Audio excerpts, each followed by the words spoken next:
Health health health के साथ तो मेरा बड़ा वास्ता पड़ा है आपके भागलपुर शहर के साथ। मेरा जाना हुआ था वो मायागंज में Jawaharlal Nehru medical college. Jawaharlal Nehru medical college पूर्वी बिहार का सबसे बड़ा अस्पताल है। इधर का जो है ना दक्षिणी जो बिहार है उसका 4-5 डिस्ट्रिक्ट को वो कवर करता है अकेले। बांका में एक भी अस्पताल नहीं है बड़ा, वो सब भी यहाँ आते हैं। गोड्डा के लोग भी यहीं आना प्रेफर करते हैं। ये इस जोन का बहुत बड़ा हॉस्पिटल है और वहाँ का आप खुद ही डिस्क्राइब करेंगे वहाँ की क्या हुआ। गई गुजरी हुई है, मतलब आज से नहीं है, बहुत सालों से हॉस्पिटल चल रहा है। अगर धीरे कम से कम अगर बिहार की पॉपुलेशन तो बढ़ते जा रहा है तो उस हिसाब से उनको सीट भी तो रखनी चाहिए, आईसीयू में बेड रखनी चाहिए।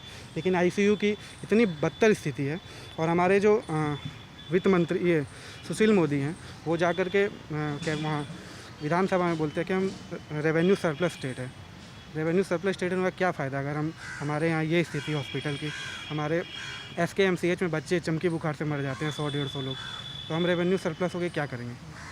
क्या फ़ायदा रेवेन्यू सरप्लस होके अगर हम अपने हॉस्पिटल को सही से नहीं ठीक कर पाते हैं। सबसे बड़ी विडंबना हमारे सर की ये है कि हमारे यहाँ से जब अश्विनी चौबे जो है जब MLA थे तो वो राज्य में जो है स्वास्थ्य मंत्री थे और अभी जो है वो केंद्र में राज्य स्वास्थ्य मंत्री हैं। उसके बाद शहर के हॉस्पिटल का जो सबसे बड़ा हॉस्पिटल है उसका सरकारी हॉस्पिटल का ये हालत है और वो उनके लड़के का राजनीति यहाँ करते हैं, टिकट की दावेदारी करते हैं। मुझे ये नहीं समझ आता किस आधार पर करते हैं जब आप स्वास्थ्य राज्य मंत्री केंद्र में राज्य मंत्री स्वास्थ्य के विभाग में रहते हुए उनके शहर का ये हालत है। तो मुझे हमको लोगों ने बताया कि वहाँ जो है मायागंज, एक्चुअली मायागंज हॉस्पिटल इसलिए बोलते हैं कि वो जिस जगह पर है जवाहरलाल नेहरू मेडिकल कॉलेज वो मायागंज में, इसीलिए पूरा शहर उसको मायागंज हॉस्पिटल बोलता है। हम लोकेलिटी की वजह से हमको पता चला कि वहाँ पे कोई नहीं जाता। एक प्राइवेट नर्सिंग होम में गए थे हम, ज़रूरत पड़ी थी तो इसलिए गए थे। वहाँ पर एक काफ़ी गरीब स्थिति में, मतलब वो देखकर पता चल रहा था उनकी आर्थिक स्थिति। तो उनसे पूछा, उनकी दीदी थी उनको पानी चढ़ रहा था तो पूछा कि वहाँ नहीं गए तो बोला अरे वहाँ क्यों जाएंगे, वहाँ जाके मरना है। तो यही सही बात है। स्वास्थ्य हमारा बुनियादी अधिकार है, हमारा मौलिक अधिकार है, स्वास्थ्य हमको मिलना चाहिए। लेकिन जो अंत्योदय पे खड़े हैं ना, जो सबसे अंत्योदय पे खड़े हैं वो भी मजबूरी में उस हॉस्पिटल में जाते हैं क्योंकि उनके पास आर्थिक स्थिति नहीं है उतनी अच्छी कि वो प्राइवेट में। थोड़ा तस्वीर खींचिएगा क्या हमारे सामने, लोगों के सामने किस तरीके का वो है, कैसी। बिल्कुल मैम, यहाँ पे तो इसलिए हम लोग को ख़राब लगता है कि क्योंकि शाहनवाज हुसैन हो चाहे सुनील चौबे हो, कई बड़े बड़े नेता, सुशील मोदी खुद 2004 में यहाँ से, कई बड़े नेता यहाँ से केंद्र में राज्य में हैं, लेकिन उसके बाद भी यहाँ की स्थिति ख़राब है। कोविड का मैं बता रहे हैं, कोविड में सिचुएशन ये थी कि लोगों को हमारी जानकारी में जो जान पहचान के थे उनको यहाँ पे जो मायागंज में जो कोविड सेंटर था वहाँ पे अंदर में एक रूम में लॉक कर दिया जाता था। आपको खाना जो 2 टाइम 3 टाइम है वो गेट के अंदर से फेंक के दिया गया और कोई डॉक्टर देखने वाला नहीं आता था। एक टाइम किसी टाइम में 2 दिन 1 दिन में आए और हो गया। 2 से 3 दिन में जाँच यहाँ से पटना जाती थी और उसके काफ़ी टाइम होने के बाद यहाँ पर जाँच शुरू हुई। उसके बाद जाँच शुरू होने के बाद अभी की स्थिति ये है कि अगर आप अभी जा रहे हैं तो उसमें ज़्यादातर चांस ये है कि आप कोविड पॉजिटिव होकर निकलेंगे वहाँ से। और कोविड में कई सारे ऐसे पेशेंट थे जो ऑक्सीजन की कमी से मर गए। मर गए। एक दो वीडियो भी वायरल हो रखा था कि वो ऑक्सीजन की कमी से मरे क्योंकि ऑक्सीजन नहीं था और जो जिनके वहाँ पे रिस्पॉन्सिबिलिटी थी वो लेने के लिए तैयार नहीं थे। डॉक्टर और नर्सिंग स्टाफ, पैरामेडिकल स्टाफ जितने भी थे वो रिस्पॉन्सिबिलिटी लेने के लिए तैयार नहीं थे। सबसे बड़ी बात होती है कि ये लोग जो जांच टीम बैठाते हैं उसमें भी वहीं के डॉक्टर होते हैं और जांच के बाद बता देते हैं कि नहीं कोई कुछ नहीं है, ये कोई और कारण से। आपका कहना है कि लापरवाही से मतलब कई जाने चली गई, लेकिन फिर जांच हुई वहाँ पर अस्पताल के स्तर पर और उस पर लिपापोती हुई। आज के न्यूज़पेपर में ही आपने देखा होगा, आज के न्यूज़पेपर अगर आप लोकल न्यूज़ देखेंगे तो उसमें आपको मिलेगा कि यहाँ के किसी चतुर्वर्गीय कर्मचारी ने, मतलब मायागंज के इसी हॉस्पिटल के एक चतुर्वर्ग कर्मचारी ने गलत पॉजिटिव रिपोर्ट बनाकर किसी और को दिया है। आज के न्यूज़पेपर में मैंने आज सुबह पढ़कर आया।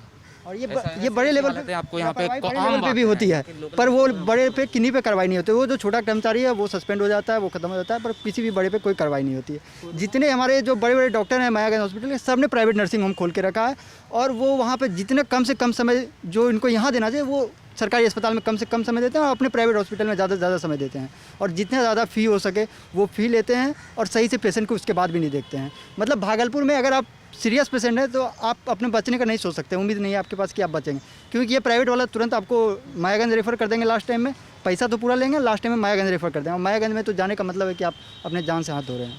ये स्थिति है।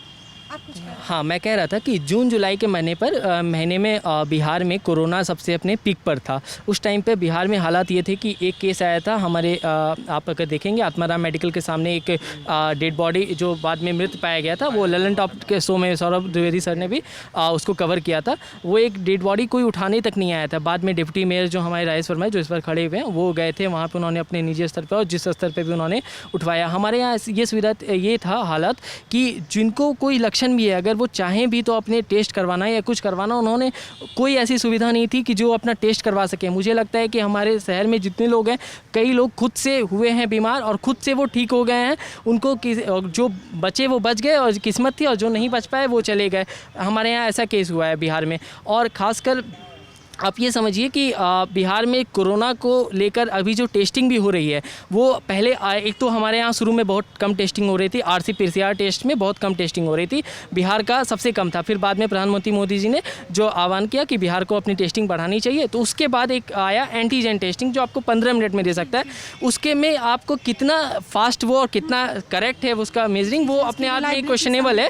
लेकिन हमारे बिहार में जितनी टेस्टिंग हुई है, मैंने भी एक बार वॉलंटियरली जाके अपना टेस्टिंग करवाया जो मेरा नेगेटिव आया, लेकिन जितनी भी टेस्टिंग हुई है वो मान नहीं सकते हैं कि वो रिलायबल है आपका नेगेटिव अगर आ रहा है तो। क्योंकि ICMR की टेस्ट गाइडलाइंस कहती है कि अगर कोई नेगेटिव आता है तो उसके बाद आपको फिर से एक बार आप RT-PCR से टेस्ट कराएं, तब आप उसको माने कि हाँ वो नेगेटिव है। आप उसको नहीं मान सकते कि वो नेगेटिव है। लेकिन बिहार में जितनी टेस्टिंग हुई है, अगर आप दिखा रहे हैं कि 1 लाख या 1.5 लाख टेस्टिंग हो रही है, तो वो आपकी एंटीजन से ही टेस्टिंग हो रही है, जो रिलायबल नहीं है। फिलहाल बिहार का हालत ये है भागलपुर के कि अभी 2 जगह भागलपुर में खुले थे आपके स्टॉल लगा के, जहाँ पर टेस्टिंग हो रही थी। फिलहाल न्यूज़पेपर में एक दिन पढ़ा था कि वहाँ सत्तू की दुकान खुल गई हैं। वो न्यूज़पेपर में एक आर्टिकल आया था कि वहाँ पर टेस्टिंग बढ़ते जा रही हैं। और न्यूज़पेपर में आया था कि जो एंटीजन टेस्ट वाली बिल्कुल यहीं पे है, उसके जो काउंटर जहाँ पे था उस पर सत्तू की दुकान खुल गई। इतनी संवेदनहीनता है प्रशासन की और सरकार की। और कोरोना केस ख़त्म नहीं हो रहा, बढ़ते जा रहा है। तो आप लोग इलेक्शन के टाइम में, आप कुछ और कहना था अभी आपको बाकी? नहीं, ये मैं ऐड कर चुका हूँ। कोरोना के लिए सरकार ने लोगों को अपने लेवल पे छोड़ दिया है कि आपको जो करना है करें। सरकार कुछ कर नहीं सकती, कोरोना का कोई इलाज नहीं है। आप खुद से अगर बच गए तो आपकी किस्मत, नहीं बच पाए तो हमें खेद है। आप उन लोगों में गिने जाएंगे, आपको याद किया जाएगा। वैसा ही हाल है कोरोना को लेकर। फिलहाल स्वास्थ्य में तो स्थिति क्या है बिहार की, मेरा सबसे बड़ा पॉइंट ये है कि बिहार में एक मायागंज हॉस्पिटल जो है वो एक हब है। आपका पूरे अच्छे खासे डिस्ट्रिक्ट को मैनेज करता है। वर्कलोड भी ज़्यादा है, लेवल वहाँ पे जो परेशानियाँ हैं वो हैं, वर्कलोड भी ज़्यादा है। क्या बिहार में और जगह और ज़्यादा इसकी ज़रूरत नहीं है कि आपका कोई बड़ा अस्पताल हो बिहार में, भागलपुर में, या फिर अपने आसपास जगह हैं जो भीड़ यहाँ आती है, जो लोग आते हैं वो जेन्युइन तरीके से। जिस तरह आप दिल्ली में देखेंगे एम्स में अच्छे खासे लोग पहुँचते हैं, तो लोगों ने एम्स की संख्या बढ़ानी शुरू की, सरकार ने, अब कई जगह एम्स खुल रहे हैं। उसी तरह आपको बिहार में भी हो सकता है कि आपको भागलपुर में एक अच्छे हॉस्पिटल हो, उसके अलावा आपको भागलपुर के आसपास भी ऐसे ढंग के हॉस्पिटल हो कि लोगों को हर बात के लिए मायागंज आने की जरूरत न पड़े। वरना ऐसा होता है कि मान लीजिए अगर कोई हुआ है, 4 घंटे वो ट्रैवल करके आ रहा है, तो आपके आने तक में ही आपका बहुत कुछ चीज़ें हो जाया करती हैं, जो आपको फर्स्ट एड, अगर आपको फर्स्ट एड मिल जाए, वहाँ पे सही से सुविधाएं मिल जाए शुरू में, तो कहीं जाने भी बच सकती है।